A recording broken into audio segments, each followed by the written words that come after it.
Hi everyone, it's David Hiut here, and this is another Do One Thing Well podcast. With a bit of luck, we're going to do this every week. And think about this in terms of this is a research tool. If you're into brands, into businesses, or into like world-class performers who do something amazingly well, I try and look at these businesses, brands, like people, and try and work out like what is their secret sauce. And I do a research, deep dive into that, and in the hope that we can go and bring some of that secret sauce to our own businesses, our own brands, and our own lives. So because there's always that like product, service, or individual that you think, oh my God, like I can't believe they're that good. And they do one thing amazingly well. And this is just a research deep dive into that, and in the hope that we can try and put some of that into our own businesses and lives. So normally what I do is go and pick a product or service and go and do a deep dive into that. But today I'm going to do something a little bit different, and that is to look at the skill set. And that is like writing hooks, also known as headlines and subject lines, but they're essentially all the same thing. And the ability to write, the ability to go and stop people in a busy world is a skill that we can, really use right now. And Ernest Hemingway, bless him, amazing writer. And he's probably written one of my favorite headlines of all time. And for sale, baby shoes, never worn. And this was a story competition, a 6-word story competition, and obviously he won it. But it has all the elements of a great headline, and we're going to go and look at this. So we always start in the same way. The structure is like we try and think about the key takeaways at the beginning, not the end, because it may be that you don't actually get to the end. So it's good to know actually what I found out now. So we always try and look at the backstory. We all try and do the key takeaways, what are the turning points, the strategies, and so we kind of try and unpack this thing. This is a little bit different because there's not a person involved, so we're not really looking at a person, we're looking at a skill set. So my key takeaways is something you already know. I mean, like, attention is incredibly scarce, and everybody wants your attention, and the demand for your attention is exponential, but actually your time is spread too thin everywhere. And so who you give or what you give your attention to is actually really, really, under pressure right now, because everybody wants your attention. And this is why this skill is so important, is because it gets your attention, but earns it. And this is not about clickbait. This is about earning your attention, and there's a positive reward at the end. And so attention is scarce. It's going to get scarcer. The positive thing that I learned was really but great headlines are scarce too. And that is, in a way, our hope that we can go and win. Because if everyone could write great headlines, like, you wouldn't be able to stand out. So this is actually a positive that I learned, where actually, great headlines are, very, very scarce. They're few and far between. And actually, if you can learn this skill, that your business, your brand, your personal brand, you will be able to stand out in this incredibly busy world. I also look at, because I think this is like a thing that people get mistaken with, is what is the purpose of the headline? And people get confused by this, and they make the mistake of trying to get the headline to do too much, and they're always trying to sell. And my belief is actually the purpose of the headline is to actually stop you, not to sell to you. It can sell to you, but the main priority of the headline is to get you to stop in a busy world, to earn your attention, and for there to be a reward, a positive reward at the end of it.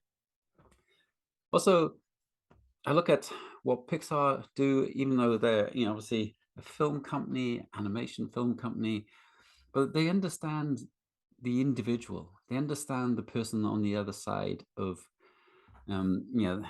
what their work, who views their work. And actually, if you think about Pixar in this way, is it almost appeals to both kids and adults. And that's not through accident. That is through design. Um, and then we kind of look at, well, what do all the best hooks do? And there are things that they all do. And actually, we go through like 9 multipliers, which you go, well, if you did this, you probably get better at writing headlines. So that's my key takeaways. And so if you get no further, you go, oh, okay, that's kind of interesting. So the phrase the attention economy was put out there, but actually it's the lack of attention economy that we're really up against. And if you think your biggest competition is another business or another brand, well, that's actually not true. So your biggest competitor is people's lack of time. The biggest competitor is they're really, really busy. And they're going, wow, okay. And that's why this is such an important skill, that you stop them with a positive reward, and you suddenly go, oh my God, you're going to earn their attention in an economy that is a lack of attention economy. And if we think about this, some context, and these figures are probably already out of date. So, like the chances of an ad getting your attention are, like very, very slim. And it has about 10 seconds of your attention at the most, So, and all these figures are becoming less and less and less. And like for an email, it's maybe less than 1.8 seconds now. And you suddenly go, wow, your competition isn't another brand, ladies and gentlemen. It really is the busyness of everybody. And think about this, for the shelf life of a piece of direct mail, it has 0.6 seconds of your time where you decide whether this is for you or not for you. Does it go in the bin, or does it stay in the in the kitchen? And that's some of the context, and all those figures are being crushed. So they're all less than they were a year ago, and less than they were 2 years ago. So when people are sitting down to write the headline, the hook, the subject line, is most people try and get it to do too much, and it can't do all that stuff. What it can do is it can stop you with intrigue and curiosity, and you go, oh, that sounds interesting, but it can't do the whole job. And people try and cram the headline with too much stuff, and and get it to do too much thing. And because they're asking it to do too much, it doesn't actually do the thing they want to do in the first place. So, and if you imagine like you're trying to sell someone a house, and the headline is the door, and your job is to get them to open the door. So if you suddenly think, but most people, when they're writing a headline, is they try and put all the house in, and you go, no, the headline is just the door, and the job of the headline is to get them to open the door. So it is to stop you, not to sell to you. And I think that's the big mistake that most people are making. So it is there to get your attention in a good, positive way. This is not about clickbait. There has to be a positive reward for the attention that you're going to give to this thing. And David Ogilvy, he said that 5 times as many people will read your headline as your body copy, and I think that's a really good baseline level to think about. And if you think about this, is people do judge a book by its cover, and because in a way that's all you have of a book, is you see this thing, and it either gets your attention or it doesn't. And Mark Manson, did this book, and it's a great headline. The subtle art of not giving a fuck. A counterintuitive approach to living a good life. And incredible, right? So I mean, he sold millions of these things, and I'm thinking, wow. And yes, he had a blog, so a lot of people got to know him and his voice through the blog. But an awful lot of people who bought the book didn't know he had a blog. And you think, wow, okay. And he sold millions of these. And it says on there like over 2 million, but I think it's over 6 million. And like a book lives or dies by its hook, by its headline, subject line, whichever one you want to call it. And so you go, wow, people do judge a book by its cover. And how do they judge it? By the words that are on it. And that one headline has sold millions and millions of books. And you think, wow, that's kind of incredible. And you go, it's kind of, like, so what should Mark spend the most time on, like writing the book, or like how many different headlines did he write in order to get to that one? I think he wrote an awful lot. He probably had it as a blog piece, and he knew that title had done really, really well. So he'd already tested it. How to win friends and influence people. Dale Carnegie. How to win friends and influence people. That's a great headline. And he started doing workshops, and somebody came to him and said you should do a book, and he wasn't convinced. And in fact, they just recorded him and turned his workshop into a book, and persuaded him that this would be a good thing. He sold over 30 million books. And I would say a lot of people bought that book because of this headline. People do judge a book by its cover. And it says that on this one, it's an old one, over 60 million copies sold. Well, it's now over 30. And then, Tim Ferriss spoke at the Do in 2008, the 4-hour work week. And that's a great headline because it's a big reframe. You suddenly go, what do you mean the 4-hour work week? That's ridiculous. But he sold 2.1 million sales, like 2.1 million books. I mean, and Tim's like, he's a direct mail guy, so he's in the bookshops testing the different headlines. This wasn't the first like headline. This was it was called something completely and utterly different, and the publisher said, oh, I'm not sure about that headline, the book title. And he went into different bookshops, put the cover there, and see if people picked it up. And so he tested it. And at that point, people bought that. I would say 80 to 90% of people bought it, even though they hadn't probably heard Tim speak, Tim read Tim's blog, or I don't think his podcast was even going at that point. I think 80 to 90% of people bought it because of the headline, the hook. And you're going, so that's the power of a hook. It can sell millions and millions and millions of books. And this is a little framework that I kind of think about when I'm judging whether a hook or a headline is any good. And so I call it the tick framework. And does the headline have transformation? That's a really important ingredient of a really powerful headline. Does it interrupt the conversation that's already going on in someone's head? That's a really powerful ingredient of a great headline. Does it invoke curiosity? Am I intrigued by it? Does it get me to go, wow, what is this about? And is there a promise of knowledge? Like, will I be smarter because of this? Will I be healthier because of this? Will I be able to run faster because of this? And so what is that knowledge? And is there a promise of some kind of knowledge?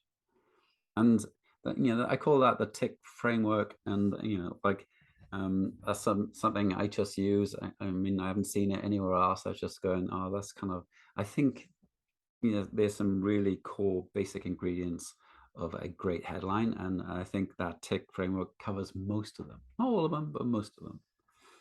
And so the job of the headline is really to get you to stop and want to read the first sentence. So, and the job of the first sentence is to get you to read the second.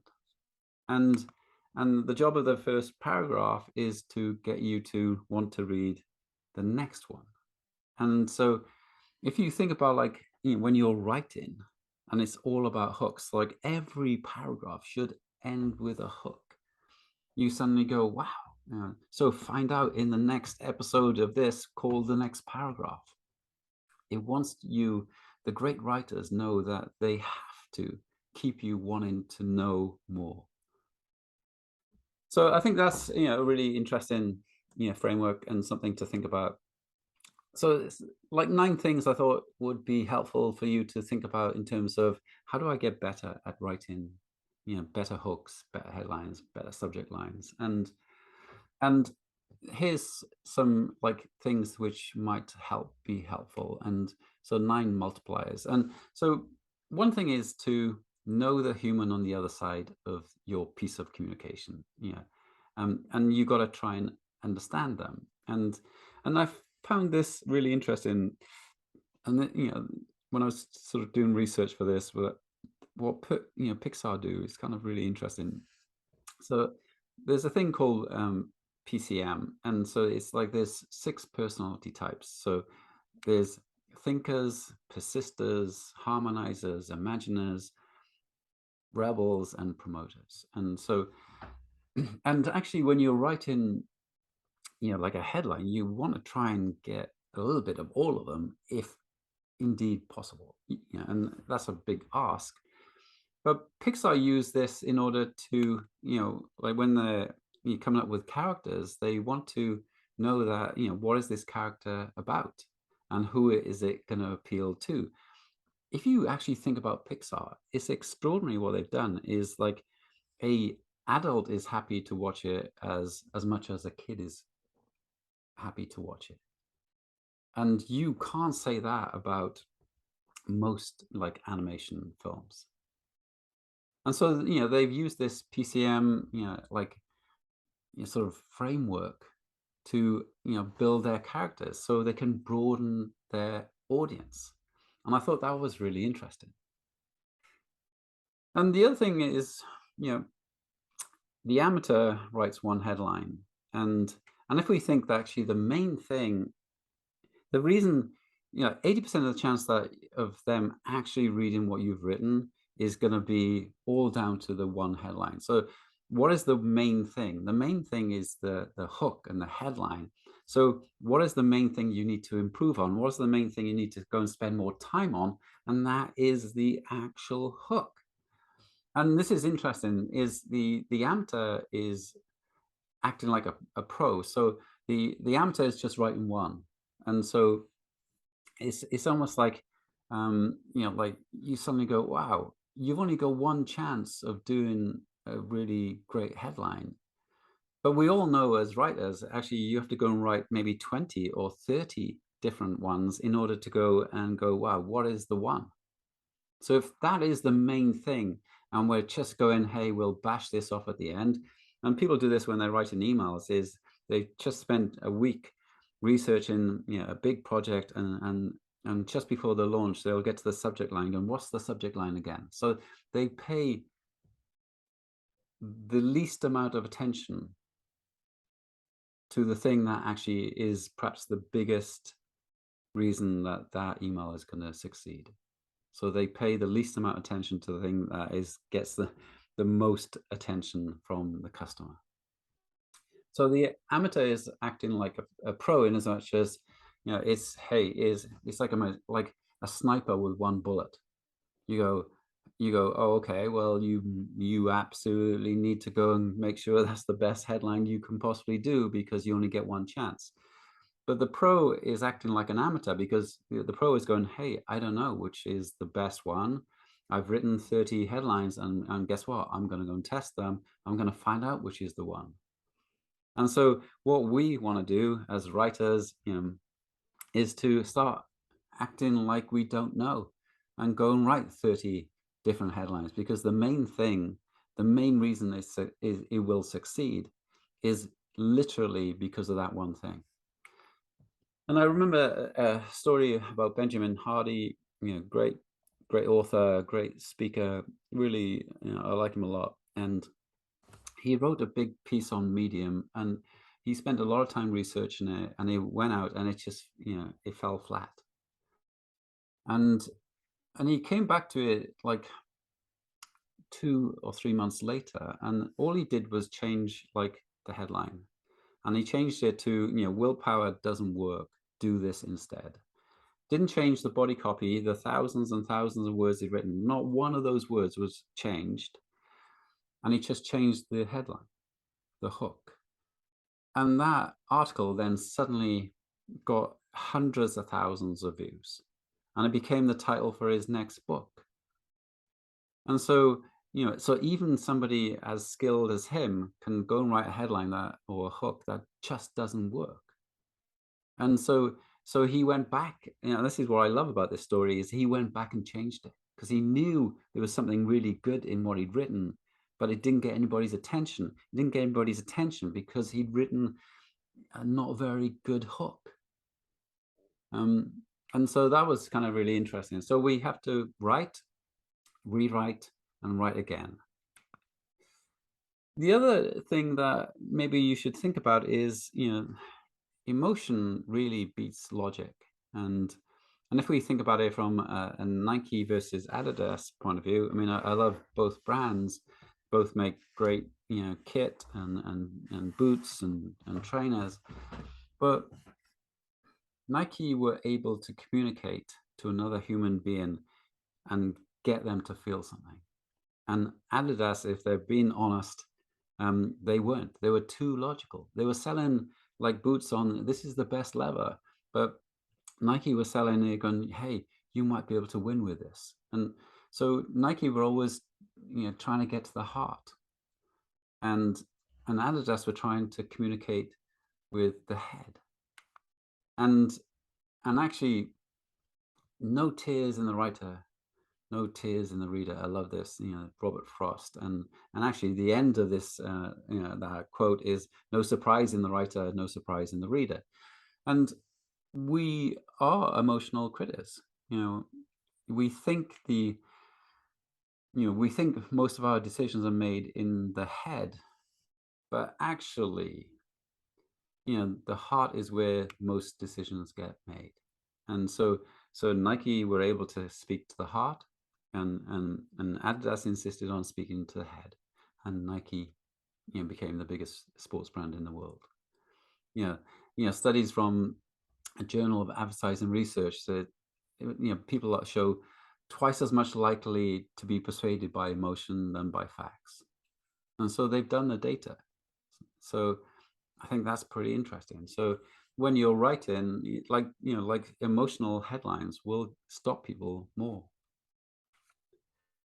I think we make a mistake of thinking we know, and actually, if we start saying, hey, actually we don't really know, I think we're much better writers at that point. We go, I don't quite know, I might have a feeling, my gut tells me X. But once you start acting like you don't know, but you test like you want to find out, that's a really interesting place to be for a writer, where you go, oh, I don't know 100%. Every time I A/B test things, I'm always wrong. I'm literally going, oh, this one's going to absolutely do the best, and it doesn't. The other thing is, a really brilliant tool, like as a research tool, is Twitter. It's such a fast motorway that you can go and put stuff up, every hour, and you test in different variations of lines, and you can see which one gets the most reaction. Twitter's absolutely brilliant brilliant research tool. So go and test your headlines, your hooks. The other thing is there's a lot of these tools out there, which is, a headline analyzer. I think you have to take them with a little bit of pinch of salt, because they're kind of like, I think they dumb down stuff a bit too much. But it's interesting. I think they're really interesting from this point of view. Is the headline analyzer is good because it actually gets you to spend more time thinking about the headline, the hook. That's why I think they're good. And they've got like their algorithm is based on emotional words, create an emotional response. So an emotional word might be admiration or agony. Then so there's 4 components. So emotional words, uncommon words, common words, and power words. And they judge the their headline by how well you use those different sets of words. And from a writing point of view, it's just going, there's uncommon words, that gets attention. Okay, that's interesting. Power words, they command attention. Things like, like a bore or agony or abandon. And you go, well, that's interesting. And then there's obviously common words, which says, the, and, but, and they build the structure of the sentence. And so it's kind of interesting from just to understand the ingredients of a headline or a hook. I think headline analyzers kind of do a good job of getting you to think more about your set of words. So I think that's why they're really good. So it's almost like quieten your experience, quieten your ability to think that you know all the answers, and let the eyeballs will ultimately decide. And you go, and when you A/B test, I can guarantee you this is like the one that you think will do best will probably do the least well. And so you go, so you got to suspend your thing of going, well, I've got 10 years of experience of writing. Admit to yourself you don't always know, and it's fine, but be really curious about the answer, and you kind of want to know, so go and test. The other thing is, like, make sure that you're like super relevant. And I kind of love this picture, like of a bull in a field. And so, like, I mean, if you're standing in this field, this headline is deeply, deeply relevant to you. Don't cross this field unless you can do it in 9.9 seconds. The bull can do it in 10. And I kind of love that because you are very captive if you're in that field reading that headline and that bull is staring at you. So I guess the question for you is like, how can you be relevant? And think about when you're writing something, you go, is this relevant to them? The other sort of multiplier, I think, is telling something they don't know, but importantly, want to find out. And this sort of comes to really this is the best writers really, I think, are researchers. So they find the gold because they keep on digging. And if you can release that gold and you tell them something they don't know but find really super fascinating, then you are going to get their attention. You just are. And I love this old ad, VW ad, after we paint the car, we paint the paint. And so, this headline came from a research trip. The copywriter went and went to the factory and he discovered this through research. And so I think, like, go and use research. Tell them something they don't know but want to find out. That's a really, really important skill set for you if you want to go and write great hooks and great headlines. And then number 7 is, like, you want to surprise your community, your audience, but it's also to understand that surprise is a skill. If you think about comedians and how they tell a joke, there's always a surprise at the end. You can't guess the ending and suddenly you go, that's the surprise element, but it is a skill. Comedians spend years and years and years, like, doing gig after gig in order to go and get that surprise just right.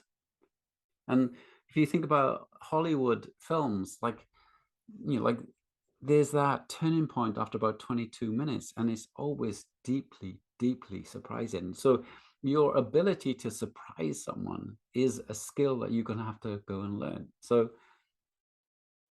think about it like this, like when you're doing a hook or a headline, it's like bap, bap, boom. And there has to be like a reversal at the end. And if you think about, the best jokes, there's always a reversal at the end. You think, oh, that's kind of interesting. And look at this headline from The Economist, of all places: faster, cheaper, sicker. Bap, bap, boom. And so, understand that actually this surprise element is something you're going to have to go and work on. Go and study comedians. How do they tell that joke? What was that punchline? And you'll probably find it, like they take you down one path and then the punchline takes you completely to another path. It's a surprise. And then number 8, find the truth. And like when you have the ability to go and tell somebody an insight that you've learned, or to be true, and the thing is, it might be your truth. And this is interesting, like especially for people working perhaps on their own personal brand, is what is most personal is most general. What is most personal to you is most general. And so if you're happy to go and share something that is very personal to you, people will be interested in that. That's your particular take on this world, this moment in that world. And so that's kind of really interesting. So, and this is the truth, is when you're writing hooks and headlines, is everyone has a voice, and you will, if you are willing to share that voice, is no one else can be you. But the problem that most people find when they're sort of sitting down and writing things is they're not willing to, what I call, release the handbrake. Are you willing to be you? Are you willing to let the voice escape from you? Because the voice is always in there. Are you willing to let it out? And I love that phrase, what is most personal is most general. So you think, like I have this worry, guess what? A lot of other people have this worry. And when you're able to, like say that truth, is you will get people's attention because they know it's true too.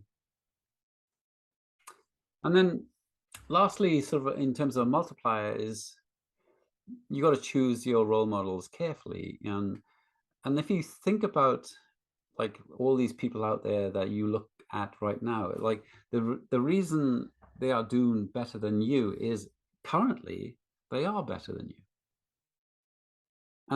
And you suddenly go, yeah, they are. They've learnt the craft. They've learnt the skill. They've put the hours in. And you suddenly go, are you willing to go and learn the skill? Are you willing to go and learn, and relearn? And are you willing to be not very good, and then a bit better, and then a bit better, and then one day okay, one day like oh, I'm pretty good, very good, and then wow, great. Do you mean, so are you willing to do all that stuff? The reason they're out there doing better than you is currently they are better than you, and they've done the work. So what you can do is go and learn from them like crazy.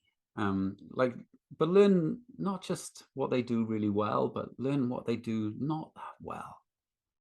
And you go, why do they make that mistake? Oh, okay, that was interesting. And if you are willing to go and role model, you've got to choose your role models really, really carefully. They have to be able to do something you currently do not, and they do it at such a high level that one day, if you apply yourself, you can get there too.